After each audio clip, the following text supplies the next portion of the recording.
Hi అండి. నమస్తే. ఎలా ఉన్నారు? అందరూ బాగున్నారా? మేమైతే చాలా బాగున్నామండి. ఇప్పుడు టైం వచ్చేసి 11 అయితే అవుతుందండి. ఈలోపు మా పాపనైతే నేను పడుకోబెట్టేశాను. తను పడుకున్నాకే నేను మిగతా పనులైతే చేసుకుంటానండి.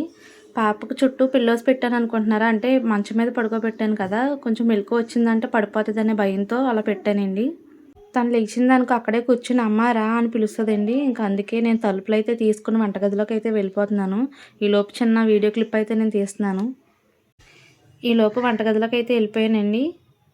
వెళ్ళిపోయి నేను రైస్ అయితే కడుక్కుంటున్నాను. కడిగేసుకొని అయితే నేను స్టవ్ మీద అయితే పెట్టేశాను. ఏం కర్రీ చేయాలని చూస్తే ఫ్రిడ్జ్‌లో అయితే గుడ్లయితే ఉన్నాయండి. ఆ గుడ్లయితే నేను కడిగేసి పొయ్యి మీద అయితే పెట్టాను. అవి ఈలోపు నేను ఉల్లిపాయలైతే కట్ చేసుకొని పెట్టుకుందాం కదా అనుకుని 4 ఉల్లిపాయలైతే తీసుకున్నానండి. అవి తీసుకుని పొట్టయితే ఒలిచేస్తున్నాను. ఒలిచేసిన తర్వాత ఆ పొట్టంతా కూడా కవర్‌లో వేసేసి డస్ట్‌బిన్‌లో అయితే వేస్తున్నానండి. ఈలోపు రైస్ ఓ పక్కన ఉడుకుతుంది. అలాగే గుడ్లు కూడా పక్కన ఉడుకుతాయి కదా! ఇవి తర్వాత కోసుకొని నేను పక్కన పెట్టేసుకున్నానంటే నాకు ఈజీగా త్వరగా పనైతే అయిపోతుంది. అందుకే నేను ఉల్లిపాయలు, పచ్చిమిరపకాయలు కూడా కడిగేసుకొని పక్కన పెట్టుకున్నానండి. నేను ఉల్లిపాయలైతే చిన్న చిన్న ముక్కల కింద కోసేసుకున్నాను. ఇవి కోస్తూ అలాగే ఒక్కొక్కసారి మా పాప దగ్గరికైతే వెళ్ళి వస్తున్నానండి. ఎందుకంటే తను పడిపోతదేమో భయం. అందుకే డోర్స్ అన్నీ ఓపెన్ చేసేసి వచ్చాను. ఇవి కోస్తుండగా ఎవరో అయితే వచ్చి పిలిచారండి. ఇంకా బయటకైతే వచ్చి వాళ్ళతో అయితే మాట్లాడేసి మళ్ళీ లోపలికొచ్చి నేను ఉల్లిపాయలైతే కట్ చేసేసుకుంటున్నాను. ఈలోపే గుడ్లు కూడా ఉడికిపోయినాయండి. ఉడికిపోయిన వెంటనే వాటిని నేను శుభ్రంగా ఒలిచేసుకున్నాను. ఒలిచేసుకున్న తర్వాత అవి కూడా పక్కన పెట్టేసుకున్నాను. చిన్న చిన్న ఘాట్లయితే పెట్టేసుకొని పక్కన పెట్టుకున్నాను. ఈలోపు రైస్ కూడా అయిపోయింది. రైస్ అయిపోయిన వెంటనే నేను వార్చేసానండి. అది వార్చేసుకున్నాను. పాప లేచేలోపే నేను పనులన్నీ పూర్తి చేసుకోవాలండి. అందుకే నేను త్వరగా అయితే పని చేసుకుంటాను. మళ్ళీ లేచిన వెంటనే నేనే ఉండాలంటది పక్కన. ఇంక తనతో సరిపోతుందండి. వంట చేసుకోవడానికైతే కుదరదు. అందుకే ఈలోపే నేను కర్రీ అలాగే రైస్ కూడా పెట్టేసి ఇంకా అయిపోయి వచ్చిన తర్వాత పాప దగ్గరికైతే వెళ్దాం అనుకున్నాను. ఈలోపు స్టవ్ వెలిగించి నేను చిన్న కడాయి అయితే పెట్టుకున్నానండి. పెట్టుకుని అందులో అది వేడెక్కిన తర్వాత కొంచెం ఆయిల్ వేసుకున్నాను. ఆయిల్ మరుగుతుంది కదా అనేటప్పటికి ఈలోపు గ్యాస్ అయితే అయిపోయిందండి. నేను చూసుకోలేదు, స్టవ్ ఆరిపోయింది కదా అని నేను మళ్ళీ వెలిగిస్తున్నాను. మళ్ళీ వెలిగిస్తుంటే అది వెలగట్లేదు. అప్పుడు గుర్తొచ్చిందనమాట గ్యాస్ అయిపోయిందేమో అనుకుని. ఈలోపు సిలిండర్ అయితే మార్చుకున్నానండి. మార్చుకొని అలాగే ఇంకా స్టవ్ అయితే వెలిగించేసి ఇంకా నూనె కాగేలోపు పసుపు అయితే వేసేసి గుడ్లు అయితే వేపుకుంటున్నాను. అవి బాగా ద్వారగా ఎర్రగా వచ్చేలా వేపుకుంటున్నానండి. పాప దగ్గర ఎవరైనా ఉంటే నాకు ఏ టెన్షన్ ఉండదండి. లేకపోతే పాప ఎప్పుడు లెగిసిపోతదా, ఎక్కడ పడిపోతదా అని భయంతో నేను వంట అయితే చేసుకుంటాను. ఎన్ని సార్లు తిరుగుతానో నాకే తెలీదు. ఇక్కడ వంట చేయనా, అక్కడ పాపని అలా చూసుకొని ఏంటో నాకు అర్థం కాదు. టెన్షన్ పడిపోతాను ఎక్కువ. ఇంకా అలా పాపతో తిరుగుతూ ఉంటానండి. అంటే ఒక్కొక్కసారి పాప పిలిచినట్టు అనిపించేస్తది. నేను అందుకే వెంటనే పరిగెట్టుకొని వచ్చేస్తాను. తీరా చూస్తే పాప పడుకునే ఉంటది. అలా చాలా సార్లు జరిగిందండి. ఇంకా అందుకే కొంచెం అటు ఇటు తిరుగుతూ ఉంటూ వంట అయితే చేస్తాను. ఇంక ఈలోపు గుడ్లయితే వేగిపోయినాయి. వేగిపోయిన తర్వాత అవైతే తీసేస్తున్నాను. తీసేసి చిన్న ముక్కల కింద కట్ చేసుకున్నాను కదా! ఉల్లిపాయలు ఆల్రెడీ పక్కన పెట్టుకున్నాను కదా!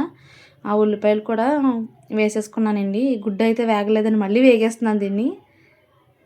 ఇదైతే తీసేసుకున్నాను. తీసేసుకున్న తర్వాత ఇంకా ఉల్లిపాయలయితే వేసేసుకుంటున్నానండి. ఈ గ్యాప్‌లోని ఉల్లిపాయలు వేసుకున్న వెంటనే కూడా కొంచెం సాల్ట్ అయితే వేసుకున్నాను. అంటే కల్లుప్పు వేస్తానండి నేను ఎక్కువ కర్రీస్‌లో.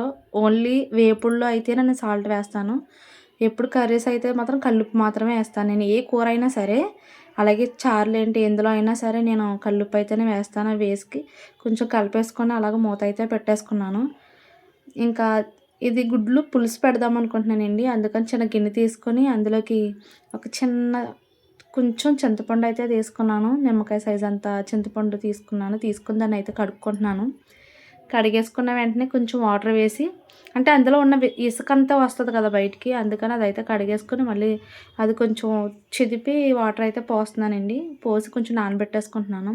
ఈ గ్యాప్‌లో మళ్ళీ ఆనియన్ వేగిందా లేదా అనేసి చూసుకుంటున్నానండి. ఉల్లిపాయ వేగుతుంది. ఇంకా కొంచెం వేగాలి కదా అనేసి నేను మళ్ళీ బాగా కలిపేసి మూత అయితే పెట్టేసుకున్నాను. కొంచెం బాగా అయితే వేగిపోయిందండి. మళ్ళీ ఇంకొక వేగిపోయింది కదా అని ఇంకా పాప కూడా తింటుంది కదా అని కొద్దిగా కారం అయితే వేసానండి. ఇది కారం ఎర్రగానే ఉంటుంది కానీ కారం అయితే ఉండదండి. అందుకే నేను కొంచెం ఎక్కువగానే వేసాను. కారం వేసేసి కొంచెం కలిపేసి అలాగే నేను మూత పెట్టాను. ఎందుకంటే కొంచెం కారంతో వేగితే ఆ టేస్ట్ బావుంటుంది. కొంతమంది కారం వేసిన వెంటనే కూడా వాటర్ వేసేస్తారండి. అలా బాగోదు. కొంచెం వేగిందనుకోండి ఆ కారం స్మెల్ పచ్చివాసన పోతుందనమాట. అందులోనే కొంచెం వాటర్ అయితే వేసుకున్నాను నేను. వాటర్ వేసుకున్న వెంటనే కొంచెం కలిపేసానండి. కలిపేసి మళ్ళా మూత అయితే పెట్టేశాను. మూత పెట్టేసిన తర్వాత చూడండి మూత తీస్తున్నాను. తీసిన వెంటనే కొంచెం ఉడికింది కదా! ఈ గ్యాప్‌లో నేను పులుసయితే కొంచెం మెత్తగా చేసి పిసుకుని అయితే పెట్టుకున్నానండి. కలిపిందదైతే పులుసయితే నేను కర్రీలో వేస్తున్నాను. నాకు పులుసు ఎక్కువైపోతది అనిపించిందండి. ఎందుకంటే చింతపండు పాతదిది. దాని మీద కొంచెం పులుపుగా ఉంటుంది అనిపించుకొని కొంచెం అయితేనే వేసాను. వేసి మళ్ళీ కలిపేసుకున్నానండి. కలిపేసుకుని మళ్ళీ మూత పెట్టాను. ఎందుకంటే కొంచెం పులుసు అన్నది మరిగితే ఆ టేస్ట్ బావుంటది. అందుకే కొంచెం మరిగిన తర్వాత నేను మళ్ళీ మూత తీసేసి అందులోనే కరివేపాకు అయితే తీసుకున్నానండి. బావుంది కరివేపాకు ఫ్రెష్‌గా మా అక్క తీసుకొచ్చింది. అది డబ్బాలో అయితే స్టోర్ చేసుకున్నాను. ఆ కరివేపాకునైతే నేను తీసుకొని కడిగేసుకొని నేను కర్రీలో అయితే వేసేసానండి. వేసేసిన వెంటనే ఇంకా కొంచెం దగ్గర పడుతుంది కదా అనేసి గుడ్లయితే అందులో వేసేసుకున్నాను. ఈ గ్యాప్‌లోనే నేను ఉప్పు చూసుకున్నానండి. కొంచెం సరిపోతదా లేదా చప్పకుంటదా అని. నేను కరెక్ట్‌గా ఏసానండి ఉప్పు. నేను మళ్ళీ అయితే ఉప్పు అయితే అందులో వేయలేదు. కానీ చాలా బావుంది కర్రీ. ఉప్పు, పులుపన్నీ సరిపోయినాయి. ఇంకా కర్రీ అయిపోయిందని స్టవ్ అయితే ఆఫ్ చేసేసానండి. నేను కర్రీ చేస్తున్నప్పుడే బట్టలైతే నేను వాషింగ్ మిషన్‌లో ఏసేసాను. ఇంకా బట్టలైతే అయిపోయొచ్చాయని ఇంకా పైకైతే తీసుకొచ్చానండి. మేడ పైకి తీసుకొచ్చి బట్టలైతే ఆరేస్తున్నాను. ఈ గ్యాప్‌లో మళ్ళీ మా పాప దగ్గరికెళ్ళి చూసైతే వచ్చేసాను. తను ఇంకా పడుకునే ఉంది. సరే కదా అని పైకైతే వచ్చి నేను బట్టలైతే ఆరేస్తున్నానండి. మా పాపయి అయితే నేను 3 డేస్‌కి ఒకసారి ఉతుకుతానండి. తను ఈ వేడి నీటిలో పెట్టి ఉతుకుతాను. ఎప్పుడు కూడా మావే అయితేనే ఉతుకుతాను. నేను మా వారియి అయితే డైలీ ఉతికేస్తానండి. పాపయి అయితే మాత్రం 3 డేస్‌కో, 2 డేస్‌కో ఒకసారి అట్లా వేస్తాను. మాతో కలిపి అయితే వేయను. తనయి సెపరేట్‌గా వేస్తాను ఒకసారి.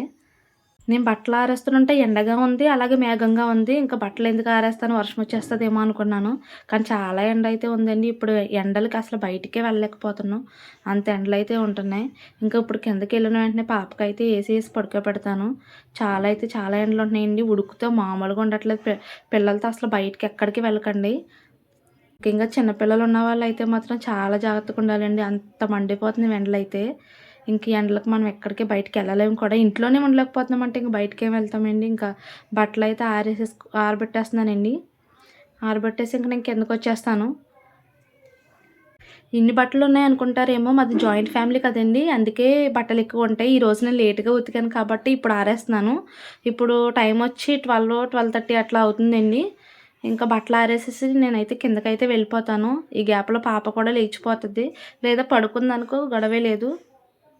పాప లేచిన వెంటనే భోజనం అయితే పెట్టేస్తానండి. ఎందుకంటే తను ఆహ్, లేకపోతే వాటర్ తాగేస్తానంటది. లేకపోతే ఏదన్నా పెట్టమంటది. ఏదో ఒకటి తినేస్తానంటది. అది భోజనం పెట్టేసాననుకోండి తనకి కడుపు నిండుతది గదా!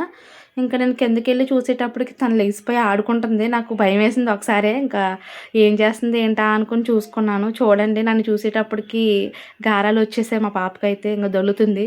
నన్ను ఎత్తుకోమంటది. రాదంట నా దగ్గరికి. కానీ నేను తీసుకోవాలంట. రా అంటే రావట్లేదు. సరేలే దొర్లు ఎంతసేపు దొర్లుతావా అని చూసా. నేను ఎత్తుకుని కొంచెం ప్యాంపర్ చేయాలి. లేకపోతే నా దగ్గరికి కూడా రాదు. ఇంక ఏడుస్తదనమాట. చాలామంది పిల్లలు నిద్దట్లో లేచిన వెంటనే కూడా ఏడుస్తూ ఉంటారు. అలాగే ఏడుస్తదనమాట. కనిపించకపోతే వెంటనే ఏడుస్తది. కాకపోతే నేను లేచిన వెంటనే వచ్చేసాను కాబట్టి సరిపోయింది. ఇంక అందుకండి చూడండి కాసేపు అలా ప్యాంపర్ చేయకపోతే ఇంక నవ్వించకపోతే ఇంకంతే. సరే లేగమ్మ రామ్మ అంటే రాదంట. నన్ను తన్నుతుంది చూడండి. సరే లేచిన వెంటనే ఇంక భోజనం అయితే పెట్టేశాను. వీడియో నచ్చితే లైక్ చేయండి.